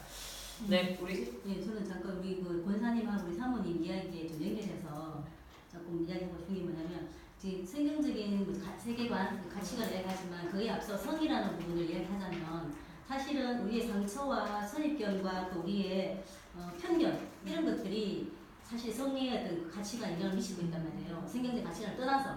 그래서 제가 이번에 부모 교육할 때 했던 게 뭐냐면 성하면 떠오르는 게 뭔지 한번 물어봤어요. 그러니까 여기서 지금 계신 분들 다 성이라고 하면 떠오르는 게 다 다를 거란 말이에요. 그게 왜냐면 자기가 살아오면서 그동안 경험했고 또 부모로부터 교육을 받았고 또 자기 어떤 상처와 연결되어 있고 또 여러 가지 어떤 그런 것들이 성에 대한 가치관, 태도, 뭐 어떤 그런 이제 지식도 뭐 이런 것들로 연결되어 있단 말이에요. 그래서 사실은 가르치는 사람에 대한 성에 대한 자기 것도 좀 점검을 해야 되고요. 우리 아이들에게도 성경적인 가치관도 중요하지만 그 이전에 이 아이가 어떤 가치관을 갖고 있는지 성에 대해서 이 부분에 대한 점검이 좀 필요할 것 같아요. 그래서 이번에 화요식회 때 유 목사님이 직접적으로 치유에 대한 말씀 주셨잖아요. 그래서 목사님도 우리 성도들도 다시 한번 점검해봐야 되는 시간표 얘기하셨는데 결국에는 이런 좋은 것들을 걷지만 내 안에 내면의 어떤 상처라든지 어떤 선입견이라든지 그동안 살아왔던 어떤 그런 경험들이 치유가 되거나 발견이 되거나 되지 않으면 받아들이는 거는 사실은 쓰는 것밖에 안 되는 거예요. 결국에는 중요한 순간에 갔을 때는 자기의 어떤 경험, 상처, 선입견 이것들로 인해 가지고 방향이 흔들리시게 된다는 거예요. 그래서 성적인 어떤 부분을 다룰 때는 분명히 이런 내면의 부분들, 상처적인 부분들 같이 함께 다뤄서 성경적인 가치관이 함께 간다면 좀 더 간단하게 우리 아이들에게 흔들리지 않는 그런 어떤 가치관을 심어줄 수 있지 않을까 이런 생각을 해봅니다. 그러니까 이미 그래서 잠깐만 그래서 우리 사모님이 아까 페미니스트 보고 흔들렸다고 했잖아요. 네. 우리 사모님이 이제 그런 이제 원래 성향 중에서 여자로서의 억울함이 이게 상처가 있거든요. 그러다 보니까 많은 책을 갖고 많은 공부를 한다고 흔들리진 않아요. 근데 우리 사모님은 그런 이제 성향이 있기 때문에 경험이 있기 때문에 상처가 있기 때문에 그게 쉽게 흔들리는 그런 어떤 결과가 나타나는 거죠. 맞아요. 그래서 그런 페미니즘이나 페미니스트들이 쓴 책들을 보면 다 그런 성향, 그러니까 근데 그게 우리나라에 되게 보편적이에요. 왜냐하면 권위주의적이고 가부장적이고 그리고 이제 그런 산업화 세대를 거치면서 그런 부모님을 다 겪은 또 지금 기성세대거든요. 거기에 이제 우리 자녀들도 있기 때문에 공감이 거의 다 되고 그리고 교회 같은 경우도 아무래도 이제 보수적인 가치가 이때까지 강했단 말이죠. 그러다 보니까 교회 안에서도 사실 성경 자체는 권위잖아요. 그리고 하나님 말씀 자체도 권위고 그리고 교회의 사실 모든 시스템도 우린 질서가 있단 말이에요. 그러니까 그러다 보니까 좀 권위주의적인 것이 잘 지켜지면 되는데 그게 이제 복음 밖에서 너무 권위주의가 되버리니까는 교회 안에서 겪은 거든 가정 안에서 겪은 거든 모든 것들이 뭐냐면 일단 내가 다 해방하고 여기서 다 탈출해야 된다라는 것들이 상처가 다 있는 거예요. 그러니까 그런 베이스에 또 이 책들은 너무 잘 쓰거든요. 너무 이렇게 공감되게 쓰고 그 아픔을 막 이렇게 해주기 때문에 심지어는 지금 보수적인 신학을 한 총신대를 나와서 청년 사역하고 있는 목사님이 교회 안에서 뭘 하고 있냐면 이 페미니스트 사역을 하더라고요. 왜냐하면 자기 어머니가 갖고 있는 상처, 자기 어머니가 당했던 그 상처, 그 어머니가 외도를 한 거예요. 외도. 처음에 이해를 못했다는 거예요. 근데 그 책을 페미니즘 책을 읽고 나니까 어머니가 이해가 됐다는 거. 왜 어머니가 그럴 수밖에 없었나. 그러니까 한편에서는 그게 이제 이해가 됐으니까 다행인데 복음적으로 대안이 나와지는 게 아니라 그래서 페미니즘이 답이라는 거야. 교회는 답을 못 주는데 페미니즘은 책이 자기는 답이 됐다. 그래서 청년들한테 그걸 독서 포럼을 하더라고. 교회 안에서. 그러면서 상처는 결국 상처끼리 만나서 그리고 공감을 하게 되어지고 이래 되어지는데 결국은 이게 영적 문제로 더 상처 쪽으로 가게 되죠. 그러니까 이게 우리가 복음을 가지고 이런 영적인 비밀을 알고 있는 우리들은 그 근본을 보는 거니까 이런 상처가 올 수밖에 없는 그런 근본을 보는 거니까 그러니까 진단이 다른 거죠. 접근하는 게 다른 거죠. 그러니까 사전에 이미 깔려져 아까 얘기하신 것처럼 사전에 벌써 인생을 복음 없이 복음 밖에서 경험해오고 싸워가고 각이 뿌리 치질된 게 있기 때문에 여기에 대한 바른 진단과 해석이 필요하고 거기에 대해서 이제 치유 전략, 치유 사역이 필요한 거죠. 그러니까 이런 것은 그렇게 한다면은 지금 이제 자라나는 이제 어린아이들. 그러니까 어린아이들 같은 경우는 다른 것이 덜 들어갔을 시점, 다른 왜곡된 게 덜 들어가는 시점에서는 바른 걸 먼저 심어줘요. 그러니까 그게 이제 우리가 같이 이제 예방사역, 교육사역이라는 건 사실 조금 더 어린 랩렌트들을 대상으로 필요하고, 그러니까 딴 거 들어가기 전에 우리 것이 먼저 들어가는.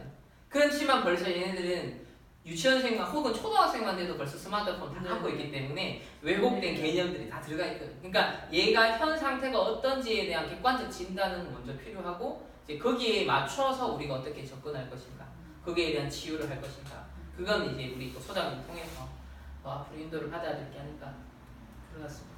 우리 다음 또 여기 소속되어 계신 우리 사모님 먼저 하셔야 되고요. 아 여기. 아 우리 네. 아 그런가? 그러면 우리 다 합시다. 우리 다 같이 내려온 청년이긴 한데. 네,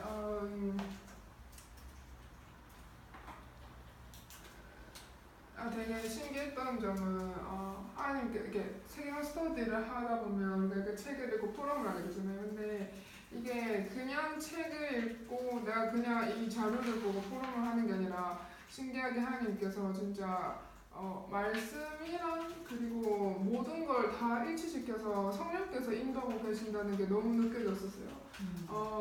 제가 지금 공부 중에 있는데 사실 원래 지금도 강의를 들으러 갔어야 됐는데 이제 하나님 앞에 성령인도 받게 해주세요라고 하고 여기에 처음으로 참석을 하게 됐는데 내용들을 보는데 신기하게 제가 어제까지 들었던 강의 내용들이랑도 또 보여지는 거예요. 제가 공부를 하면서 하나님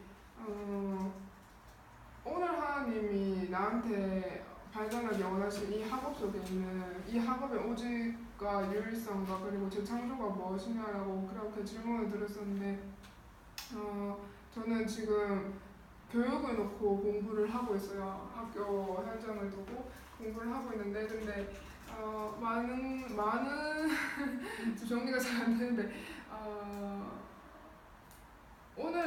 오늘날에 똑같이 창세기 1장 1절과 3절에 그 흑암혼돈 공허한 상태가 있고 그리고 창세기 3장 6장 11장과 사도행전 13, 16, 19장이 계속 고스란히 그 흐름들이 오고 있는 가운데 오늘날에 사람들에게 심어지고 보여지고 유혹하게 하는 선악과는 무엇일까라고 보면 그런 것들을 내가 충분히 저희들은 따먹을 수 있다라고 생각이 들거든요. 근데 이 세계관 스터디는 복음적 통찰력은 그 내가 선악과를 따기 앞서서 그 선택할 때 분별할 수 있는 눈이 되어주고 힘이 돼준다라는 느낌을 굉장히 많이 받았어요. 그래서 많은 사역자분들께서 말씀하신 예방사역 교육이 결국 레넌트 후대를 위한 사역이고 그리고 저는 레넌트 교육 동시에 부모 교육 같이 이루어져야 된다고 생각이 들었어요.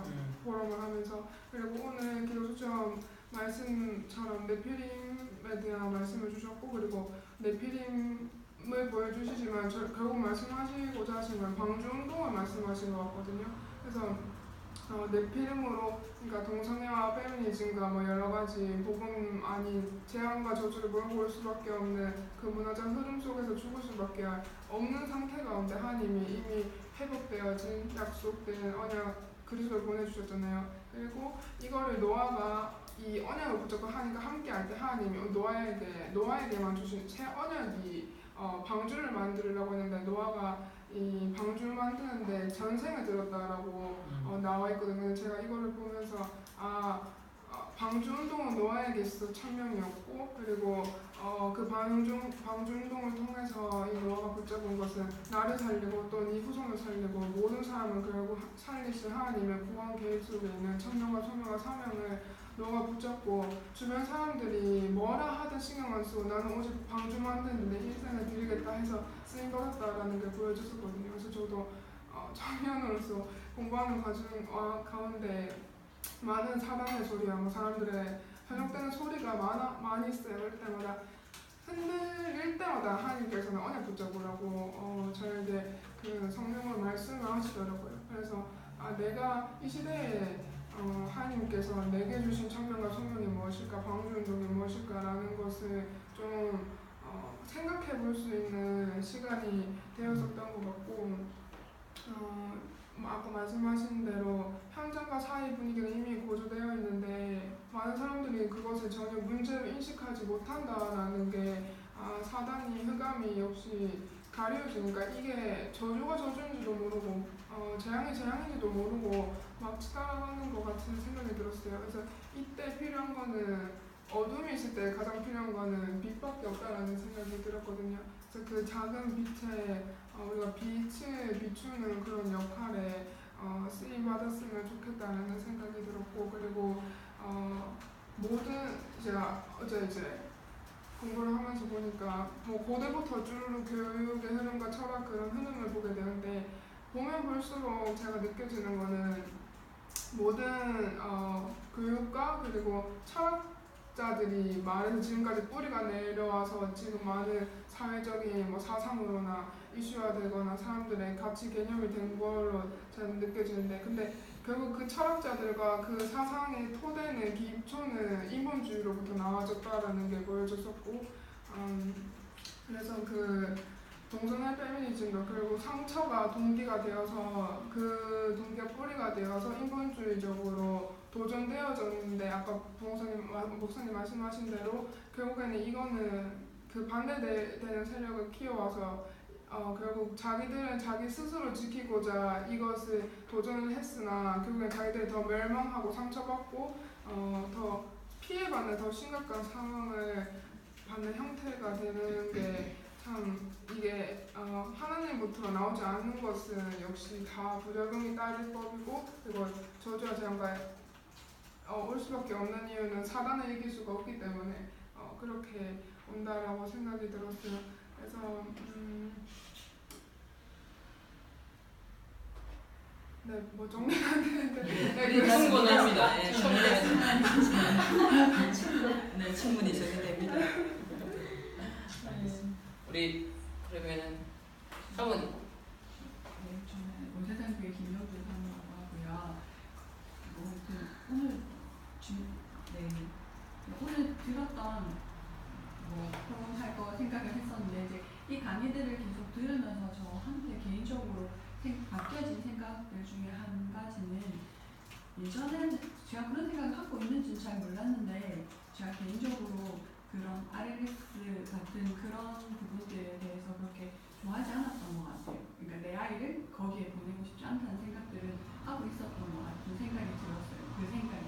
그러니까 그런 기독교적인 그런 교육과 우리 다락방 안에서의 그런 랩런트 복음신앙 교육 너무 중요하지만 이 아이가 앞으로 살아갈 세상은 세상에서 살아가야 되고 거기에서의 어떤 부분들을 해야 된다는 어떤 그런 생각들이 좀 많이 있었던 것 같아요.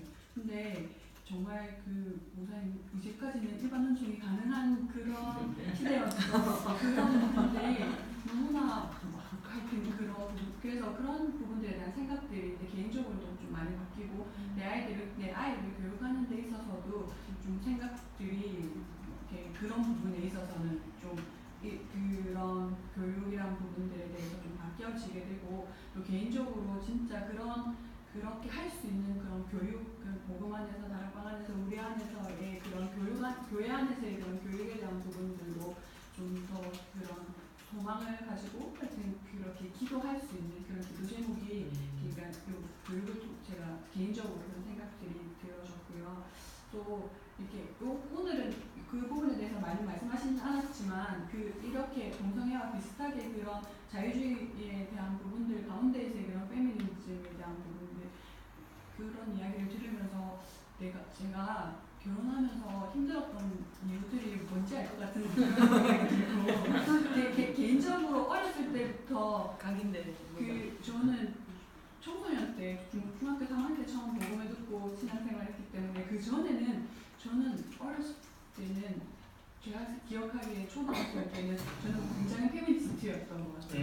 그걸 되게 지향하고 그걸 위해서 살고자 하는 어떤 그런 마음들, 욕망들이 많았던 사람이 복음을 받아서 이렇게 조금 덥고 그런 결혼 생활을 하면서 엄청 어려운 그런 부분들이 그런 시대적인 그런 흐름들 저는 지난번에 그런 PD들 드라마들 그러고 나서 보니까 진짜 다 드라마 그런 거 같은 생각이 들고 그러면서 많이 들어지는 생각은 진짜 목사님이 우리 그렇게 기회가 되면 태영아 전도학교나 그런 태영아 전체 부모 세미나 할 때 엄마들을 대상으로 페미니즘 그런 부분들에 대한 강의가 되어지면 그런 어린 그런 정말 그 아이를 키우고 있는 그 엄마들 부부 생활을 하고 가정 생활을 하고 있는 그 엄마들이 진짜 좀 더 쉬워지지 않을까라는 그런 생각들도 들고 그래서 그렇게 이제 제가 개인적으로 그런 부분들에 대한 어떤 흐름들이 조금 이해가 되니까 엄마를 만나고 또 그런 부분들에 대한 이야기가 조금 쉬워지는 것 같은 생각이 듭니다.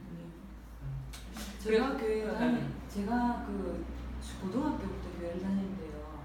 그때도 뭔가 그런 사상들을 누가 이렇게 교사들 중에서 이렇게 좀 심었던 것 같습니다. 제가 그런 사상이 조금 있는 게 하나님이 우리 인생을 다 작정하시고 계획하셨잖아요. 근데 마음속에 왜? 난 내 마음대로 할 수 없어? 내가 할 수 있는데 이런 것들이 막 있었던 것 같아요. 제게 그런 것들 일단 인간의 노력 어떤 그런 것들이 막 더 이렇게 심어졌던 것 같습니다. 하나님이 내 인생을 인도해 주시고 내가 하나님의 인도받아야 된다는 어떤 그런 것들이 있어야 되는데 하나님이 만드신 나를 발견해야 되는데 왜? 나는 왜 자유롭지 못한 거야? 그런 것들을 누가 심었던 것 같습니다. 누구신지는 지금 기억이 안 나는데. 그게 아마 이제 알미니안 신학을 가진 사람일 거예요. 네. 그러니까 그 교사가 어떤 영향을 가지는지 모르겠지만 대체적으로 차원님 나이 때 고등학생이라고 했을 때는 그게 한국 교계에 충돌이 많이 일어났던 이슈거든요. 결국은 우리는 칼빈주의는 뭐냐면 하나님의 절대 주권 속에서 그냥 그러면 우리는 이제 거기에 복종을 하는 스타일이라면 알미니안 같은 건 인간의 자유의지적으로 축을 또 주거든요. 그러니까 이 충돌이 보수와 진보에서도 교회 안에서도 일어나는 부분입니다. 그러니까 이런 부분 나중에 다루면요, 결국은 우리 기독교에도 이게 어떻게 스며드느냐는 이제 신학적인 얘기를 해야 돼요. 실제 이제 토대 교회 우리 생활 속에 신학적 배경 속에 이 자유주의와 그러면서 이런 하나님의 절대 주권을 놓고서 사실 믿는 신앙이 장단점이 다 있어요. 이게 우리가 막 칼빈주의 축이지만 유 목사님은요 완전 칼빈주의예요. 그런데 그분은 굉장히 뭐랄까 실천적이에요. 그러니까 칼빈주의 한국의 보수주의자들이나 칼빈주의자들은 맹점이 뭐냐면 굉장히 교리적으로 완벽합니다. 근데 뭘 놓치게 되냐면 너무 하나님의 주권 맞기 때문에 현장 안 가도 되는 거예요. 전도 안 해도 되는 거예요. 왜? 그냥 하니까 맞는 얘긴데. 율법으로 막 누르는 것 같은데. 그렇죠. 그 교리는 완벽합니다. 근데 류 목사님은 너무 칼빈주의자이면서도요 하나님의 성령의 인도를 받으면서 그럼 우리 지금 전도자의 삶을 듣잖아요. 그 삶을 말 그대로 다 액션이 나오는 거잖아요. 근데 그렇다고 해서 우리가 그 알미니안주의 인간의 자유의지를 가지고 뭘 하는 하나님과의 어떤 절대주권의 독립성과 거기에 동떨어진 뭔가 내가 아니란 거예요. 하나님 원하시는 나의 건 나의 감자. 그래서 그 하나님 나라가 보여지면은 도전하는 거다. 생을 거는 거다. 액션이 나오는 거거든요. 이거는 기존 보수주의에서 못하는 거야. 근데 기존 자유주의에서 하는 것도 아니에요. 굉장히 성경적이세요. 굉장히 복음적이세요. 근데 그걸 안 들어가죠. 그러니까 이런 신학적 토대가 사실 이미 역사적으로 수백 년간 흘러온 싸움이에요. 근데 이런 근데 한 가지 여기서 이제 이 얘기가 나와서 짚자면 페미니즘이나 어떤 동성애라든지 그리고 여기에 대해서 약간 진보적인 흐름을 강하게 주장하는 사람들의 특징이 있어요. 대다수가 기독교인 출신이에요. 그리고 그 사람들은 거의 보수 신학에 질려버린 사람들. 그러니까 특징이 너무 이렇게 무신이. 왜냐면 거기 막 억압하고 율법적인 것 이런 것들이 교리적으로 맞는데 그게 이제 고착이 되어 이제 복음의 생명을 놓쳐버리니까 거기서 많이 빗나간 세대들이 지금 많아요. 그러니까 기독교 출신의 배경과 가정 가문도 혹은 목회자 가정도 되게 많습니다. 그러니까 자유주의 신학이요 독일에서 나오거든요. 독일에서 18세기, 19세기, 이제 20세기까지 영향을 주는데 독일 자유주의 신학자들의 대다수가 PK입니다. 목회자 자녀. 그러니까 이게 뭐냐면은 복음 놓치고 이게 교리화되어지고 율법화되어져서 거기에 억눌렸던 것이 생명력 없이 그래버리니까요 튀어나와서 자유주의 신학을 주장해버린 거거든요. 인간 중심적으로 가버린 거거든요. 마찬가지로 그런 싸움이요 다 있어요. 그러니까 지금 진보적이고 휴머니즘 운동하는 사람들의 100%는 아니지만 많은 경우는 기독교 가문과 그런 기독교 전통을 가진 배경이 되게 많고요. 그리고 오늘날 한국에서 TV에 나온다든지 하는 사람들이 그 진보적 목소리를 많이 내는 학자들이나 이런 사람들이 거의 배경이 북한 출신이에요. 자기 부모님과 할아버지 세대가 북한에 내려와서 너무 신실하게 신앙을 시키려고 한국 교회를 읽었던 분이세요. 근데 거기서 이제 또 복음이 약화가 돼가지고 이게 또 교리화되고 막 생명력이 약해지니까 거기에서 또 반작용이 생기잖아요. 그걸 지켜보는 젊은 세대들은 저건 아니면 꼭 그런가? 저런 건가? 막 이런 식의 이제 그러다 보니까는 막 교회가 한편에서 너무 반공주의를 내세워가지고 뭐든지 자꾸 공산주의랑 연결시켜서 막 이렇게 하니까 오히려 반대쪽으로 북한이 꼭 그런가? 공산주의가 꼭 그런가? 이제 이러다 보면 또 아닌 부분도 보여지거든요. 그러니까 이제 반대쪽으로 오히려 휴머니즘적으로 가게 되지. 그런 그런데 그러니까 지난번에 잠깐 언급했지만 68혁명이라든지 또 반문화 히피 운동이라든지 이 배경의 학자들이 다 누구라 그랬어요? 거의 유대인이었잖아요. 유대인. 어떤 면에서 그 유대인들은 정통파 유대인의 그 율법주의적인 그 환경에서 탈출한 사람이잖아 보여지거든요. 그게 고스란히 율법을 지킨 사람들의 그 가정 전통 유대교의 전통을 지킨 사람들이 아니라 그 속에서 답이 없는 거잖아요. 그러니까는 굉장히 이탈한 케이스들. 그러니까 율법주의가 가장 강한 게 하나가 유대교인데 거기서 생명력 없이 세상에 자유 너무 좋은 게 많은데 거기서 좀 이탈한 자들 그런 학자들이 많이 보면은 좀 그런 자유를 논하고 뭔가 인간이 뭔가 자율성을 논하는 그런 어떤 그 이론들을 되게 많이 철학자들이 참 많았었거든요. 그런 이제 연계성도 좀 더 파고들어 연구해볼 부분이. 그러니까 이 상처랑 연결되는 거죠. 저도 이렇게 각인되어 있는데 애들은 얼마나 세상 학문하고 같이. 그러니까 어릴 때 한번 그 들었는 그게 사실 영향을 주잖아요. 요즘은 이제는 전체가 다 공개가지고 미디어 모두 보고 듣고 이런 게 그걸 다 총연합해서 제거하니까 아무 의식이 없죠. 그게 잘못된 거지. 그냥 흘러 들어가는 거죠. 그런 거 맞습니다. 알겠습니다. 우리 옆에 저는 현재 초기교회에 머물고 있는 김세란 집사입니다. 김세란 집사님요? 네. 저는 오늘 이제 짧은 강의였지만 제가 이때까지 가지고 있는 가치 체계나 신념체를 조금 재배를 해야 되는 그런 혼란스럽지. 약간 이제 혼란이라기보다 다시 이제 깨달았다거나 제가 이때까지 생각했던 게 조금 잘못됐다. 아주 놀라운 강의를 들은 시간이 됐는데 제가 이제 이 강의를 전체적으로 들으면서 두 가지 단어를 잡게 됐어요. 인권이라는 것과 나중심이라는 것을 제가 잡았는데 기존에 저도 역시 인권이란 말을 지금까지 굉장히 좋아하고 있었어요. 하느님과 근접해 있다고 생각하고 착각을 하고 있었고 페미니즘도 좋아하고 있었던 그런 사람이었어요. 그럼 인권을 외치고 복음이 없으면 인권이라도 잡고 있어야지 니들이 살지 이런 식으로 제가 세상을 보고 있었기 때문에 이렇게 잡고 있었어요. 근데 이게 정말 반기독교적인 그런 이론이 될 수 있다는 걸 오늘 이제 이 시간을 통해서 제가 이해를 하게 됐는데 정말 지금 이제 흐름이라는 거 무엇이 흐름인가 우리가 복음을 잡은 사람들이 이 시대의 흐름을 보지 않으면 결코 우리도 이게 복음을 전하고 전달할 수 없다는 거. 이 시대들이 굉장히 힘이 강하기 때문에 이제 그래서 이 흐름은 지금 어디까지 와 있는가를 파악하고 있어야만 된다고 그래서 공부를 하고 있어야만 된다고 생각이 들어요. 이제 복음을 잡았지만 그래서 지금은 이제 굉장히 영적으로 굉장히 배가 고픈 우리 전의 세대들보다 지금 현재 굉장히 배고프고 앞으로 더욱더 배고파지고 있는 세대다. 그래서 이들이 복음을 모르기 때문에 인권도 잡고 페미니즘도 잡고 동성도 잡고 그들은 뭔가 잡아야지 살아남기 때문에 잡고 있는 상황이다. 굉장히 배가 고프고 있다. 절박하다는 이런 상황이라는 걸 인식하게 됐어요. 그래서 그들이 이제 그걸 잡아야 되는 이유들이 그만큼 배가 고프니까 상처받고 힘들고 그렇죠. 탈출구예요. 하나 위로받는 거. 안 잡으면 이들이 저희치를 못하다는 사실. 그들의 복음이에요. 맞아요. 그래서 이제 그들이 그걸 잡기 전까지 굉장히 이미 배고픔이 축적돼서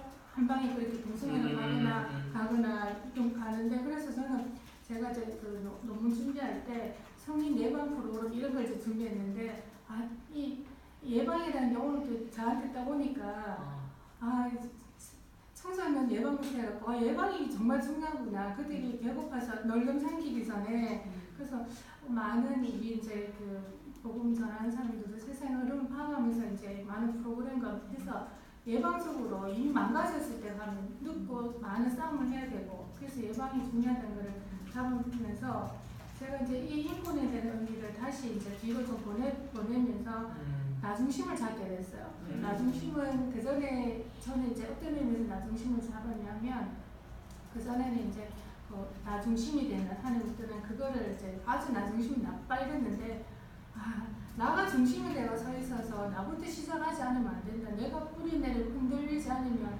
나도 역시 진짜 오직 복음이 안 되면 세상 것에 나도 모르게 속을 수밖에 없는 그래서 정말 강력한 나중심 집에서도 나부터 시작해야 되고 사회에서도 나부터 시작해야 되고 교회에서도 나 한 사람부터 강력하게 우리나라에서 시작하는 나 중심이 중요하구나. 그래서 이제 그 두 가지 단어를 새롭게 정립해서 찾게 되었고요. 그래서 저도 이제 학생들 문제에 있어서 청소년이 집에 3명이 먹고 자고 잠시 시끄러 먹으면서 살고 있어요. 제가 학교에 다 안 가고 홈스쿨인데 저희가 이제 제 아이가 이제 그렇게 이제 제가 우리 이제 중학생, 고등학생 지금 어제 축구 보고 고3인데도 어제 축구 봤어요. 상황인데 중요한 축구라고 절대 안 차라리 학교 보러 가는 것보다 낫지. 저도 이런 생각을 들으면서 손을 놨는데 제가 중학교 이제 막내를 이제 그 학교를 뺐어요. 뭐 특히 문제 있어서 뺀 건 아닌데 왜냐하면은 제가 제중심이 안 되다 보니까 자꾸 의존을 하는 거예요. 학교에서 이제 교회에서 틀면 이런 데만 의존을 했단 말이에요. 그런데 전혀 변화가 안 돼. 변화라기보다는 별로 이제 성장을 안 하고 그 강력한 사회 물결 속에서 내 아이들은 그냥 휩쓸리면서 서 있는 거예요. 그러다 보니까 이제 제가 그 학교를 막내를 이제 국제학교라고 이제 안 나오는 학교를 보냈어요.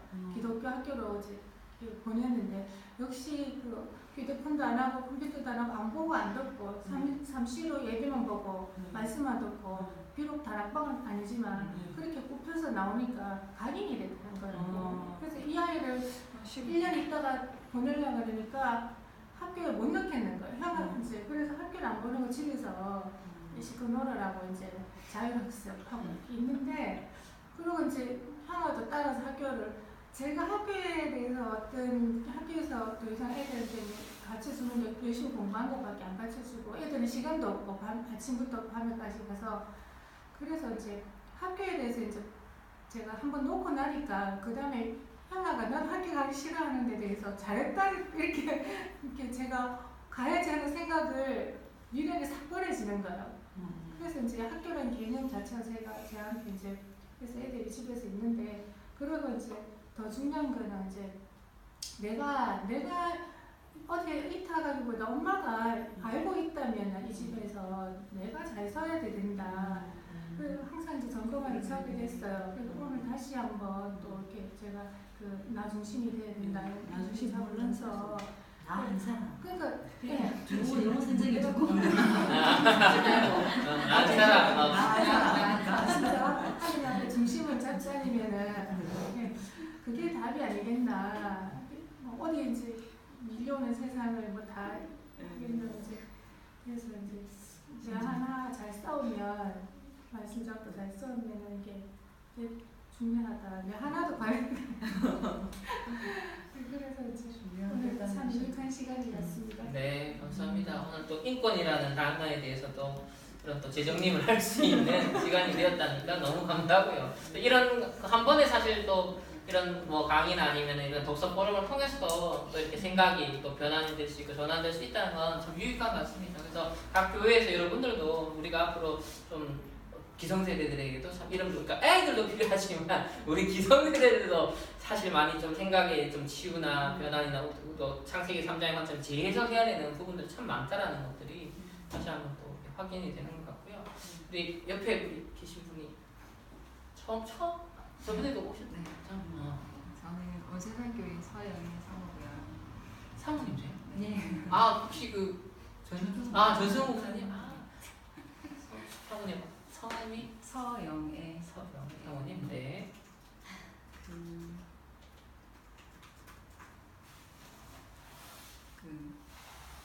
청소년 신학원 개편 그렇게 된 거 네. 너무 잘 됐다고 생각하고 초순 언제부터? 되게 효과 좋아요. 어떤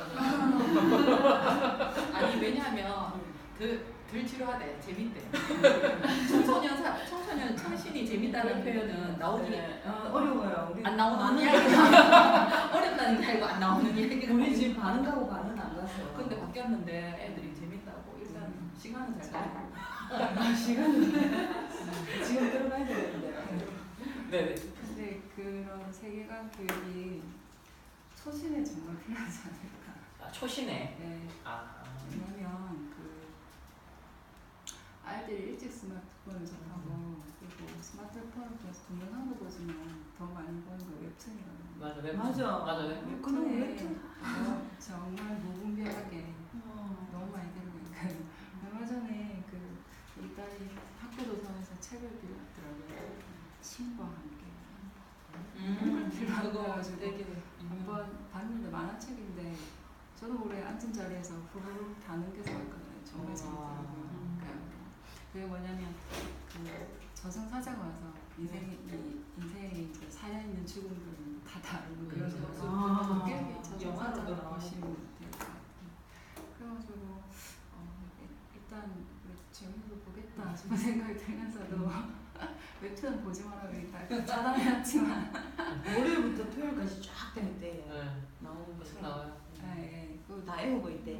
우리 그 작년에 스마트폰을 사줬는데 그 어느 순간 그걸 보고 있더라고요. 이런 건 경계에 지어져야겠다는 생각하고 이렇게 얘기하니까 일단 알아듣더라고요. 그러니까 그런 굉장히 그거 광범위하고 네가 받아들였으면 그럼 굳이 안 받아들이는 그런 거 많다고 하니까 일단 이해하고 이제 아직은 선정적이니까 이렇게 하는데 걔만 그런 게 아니고 주위에 우리 조카들 뭐 보면 다 그거 보고 있거든요. 그래가지고 초등생활은 정말 필요하지 않을까. 예방이라면 진짜 초등학교 이제 4학년, 5학년 요때 애들이 그러니까 3학년 때까지는 아직 어린아이예요. 4학년 때 이제 내가 남자고 여자고 좀 인식을 하는 것 같고 문화를 받아들이는 그런 개념도 좀 많이 달라지는 것 같고 그래가지고 치유와 예방을 목적으로 하는 고급적 콘텐츠 개발을 시급받아가셨는데 네, 약간 초신에서도 많이 필요한 부분이니까 예, 아까 그 말씀하셨던 게 마음에 안 들었는데 그 대학 청년들에게 이 필요를 계속 심어져가지고 그런 컨텐츠 개발할 수도 이루어져야 된다는데 그게 왜 그 와닿냐면 우리 교회 아이들 그러니까 초등학생들이 제일 좋아하는 게 누구냐면 대학생 언니거든요. 맞아. 그래가지고 그래서 그런 부분 정말 필요하다는 공부하는 되게 많이 되었고 좀 기도하는 부분이 되었고요. 지난 전 동성애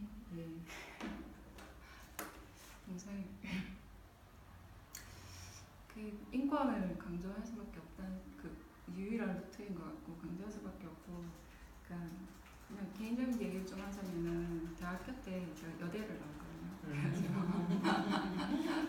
여대는 커플들이 있습니다.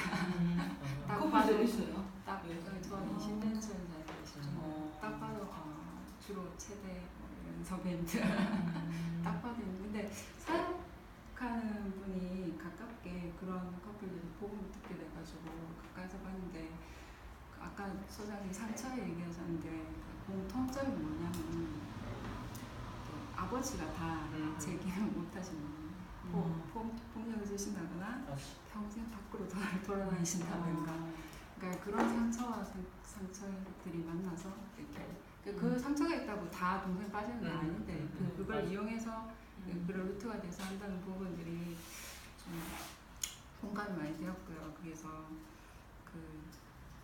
근데 이런 문화적으로 막 쏟아져 넣는 것도 있는데 그 대안이 뭘까 이렇게 마음속으로 생각부터 이제 생각했는데 결국은 그 한 사람이 이렇게 복음에 대한 이렇게 정말 인격적인 체험과 이런 사랑이 이렇게 굳건하면 그런 상처도 사실은 이길 수가 있고 그런 문화의 흐름 속에 있어도 그거를 넘어가지 않을까 그래서